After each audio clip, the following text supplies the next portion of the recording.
Assalamualaikum warahmatullahi wabarakatuh. Perkenalkan, nama saya Lutfi Adana Farhan dengan NIM 2101516011871 dari offering A21. Di sini saya akan mendongengkan cerita tentang Putri Salju.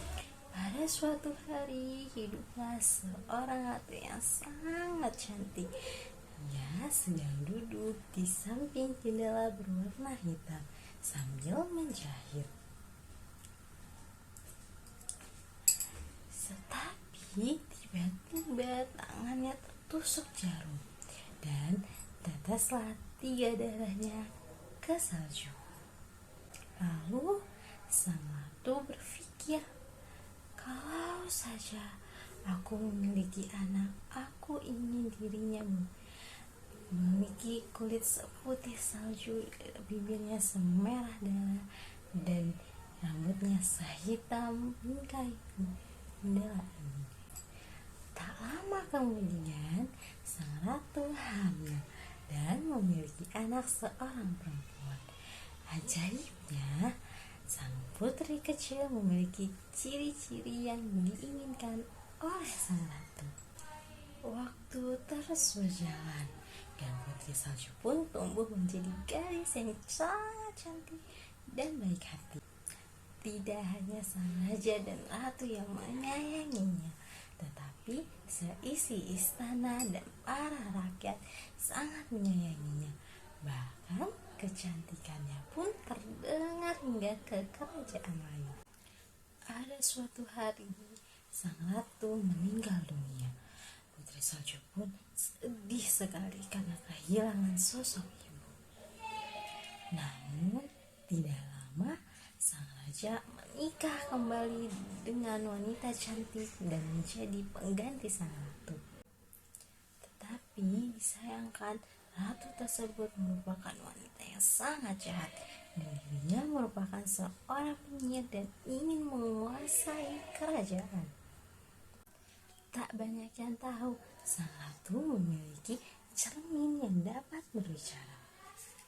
Setiap paginya, sang ratu akan bertanya kepada cermin tersebut, "Wahai cermin, siapakah wanita yang paling cantik di negeri ini?"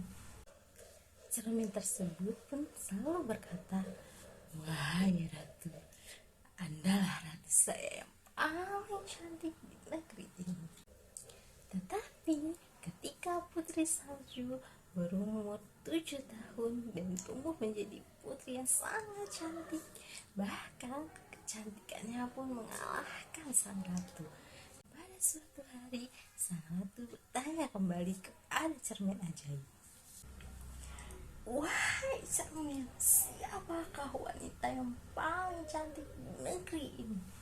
Dan cermin ajaib pun berkata, "Wahai ratu, Andalah ratu saya yang paling cantik. Namun Putri Salju masih punya 1000 kali lebih cantik daripada Anda." Mendengar jawaban tersebut, sang ratu sontak kaget dan menjadi amat sangat marah kepada Putri Salju, bahkan membencinya. Saking cemburu dan iri hatinya, sang ratu ingin membunuh Putri Salju dengan memanggil seorang pemburu. "Wahai pemburu, bawalah Putri Salju ke hutan terpencil dan bunuhlah dia sampai mati, dan bawakan sebagai bukti jantung dan hatinya kepadaku." Pemburu pun merasa kasihan kepada Putri Salju dan mengizinkan Putri Salju untuk pergi. Sebagai bukti Putri Salju sudah dibunuh, sang pemburu pun membawa jantung dan hati babi hutan untuk diberikan kepada sang ratu. Putri Salju pun lari di tengah hutan sampai matahari hampir terbenam dengan ketakutan, sampai ia melihat sebuah rumah kecil yang ternyata rumah tersebut dimiliki oleh 7 kurcaci. Di tempat lain, para kurcaci sedang bekerja di tambang, sehingga tidak ada penghuni di rumah. Dan Putri Salju pun masuk ke rumah dan menemukan segala hal lebih kecil dari dirinya. Karena seharian berlari di tengah hutan, Putri Salju pun merasa lapar. Dan ia memakan sedikit sayuran dan roti yang ada di piring para kurcaci. Setelah merasa kenyang, dirinya pun merasa ngantuk dan ia pun tertidur. Ketika malam tiba, para kurcaci pulang dari kerja. Mereka menyalakan 7 lilin dan melihat bahwa ada seseorang yang masuk ke rumah mereka. Mereka begitu kaget karena ada seorang putri yang sangat cantik tengah tertidur di kasur mereka. Demi Tuhan, dia begitu cantik. Mereka tidak membangunkan Putri Salju, tetapi membiarkan Putri Salju tetap tertidur. Putri Salju pun terbang dari tidurnya, dan para kurcaci menanyakan siapa dia dan menanyakan bagaimana dia bisa menemukan rumah mereka. Dan Putri Salju pun menceritakan semuanya. Para kurcaci yang mendengarnya pun merasa kasihan dan mengizinkan Putri Salju untuk tinggal bersama mereka dengan satu syarat, yaitu mengurus rumah dan memasakkan mereka makanan. Putri Salju pun yang mendengar syarat tersebut menyetujuinya. Di kerajaan, sang ratu pun lagi-lagi menanyakan ada cermin ajaib. Wahai cermin, siapakah wanita yang paling cantik di negeri ini? Sang cermin pun menjawab, wahai ratu, Andalah ratu saya yang paling cantik. Tetapi Putri Salju yang tengah berada di tengah hutan jauh lebih cantik dari sang ratu. Yang mendengar jawaban cermin ajaib pun terkejut dan marah kepada pemburu karena dirinya ditipu mentah-mentah. Karena itu sang ratu merencanakan untuk membunuh Putri Salju dengan tangannya sendiri. Ia pun menyamar sebagai wanita tua yang pergi ke rumah kurcaci untuk menjual apel. Bukanlah, aku seorang wanita tua sedang menjual barang bagus untuk dijual.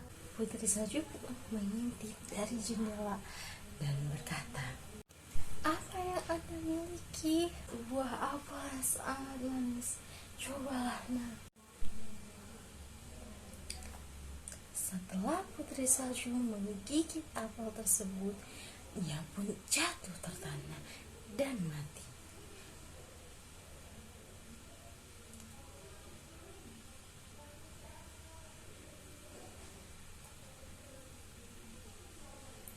Setelah melihat itu, sang ratu pun segera pulang ke kerajaan. Kembalinya sang ratu ke istana, dia pun langsung menanyakan cermin ajaib. Wahai cermin, siapakah wanita yang paling cantik di negeri ini? Wahai ratu saya, Anda yang paling cantik di negeri ini.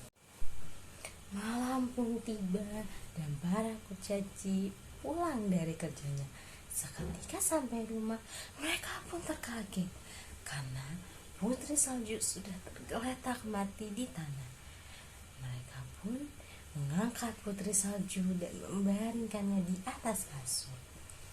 Dan ketujuh kurcaci tersebut mengelilingi Putri Salju sambil menangis selama 3 hari.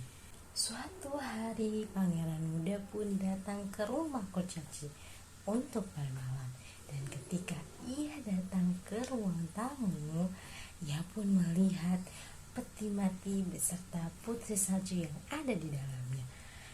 Putri tersebut sangat cantik dan ditambah dikelilingi oleh 7 lilin yang menyala. Pangeran pun langsung jatuh cinta kepada Putri Salju dan meminta Putri Salju beserta petinya kepada para kurcaci, dan para kurcaci memberikannya kepada sang pangeran. Pangeran pun membawa peti beserta Putri Salju ke istana bersama para pengawalnya, dan di tengah jalan pengawalnya terjatuh dan Putri Salju pun terbangun dan mereka sangat terkejut dan ternyata putri tersebut tidak mati. Di kerajaan, sang ratu pun lagi-lagi menanya kepada cermin ajaib, "Wahai cermin, siapakah wanita yang paling cantik di negeri ini?" Dan cermin pun menjawab, "Wahai ratu, Andalah ratu saya yang paling cantik. Tetapi ada ratu muda yang paling cantik dan melebihi Anda." Sang ratu pun marah dan cemburu. Akhirnya ia pun berencana untuk menemui Putri Salju. Tetapi rencananya pun gagal karena kereta kuda yang ditumpanginya jatuh terperosok ke dalam jurang dan cermin ajaib pun turut pecah karena pemiliknya pun tidak ada.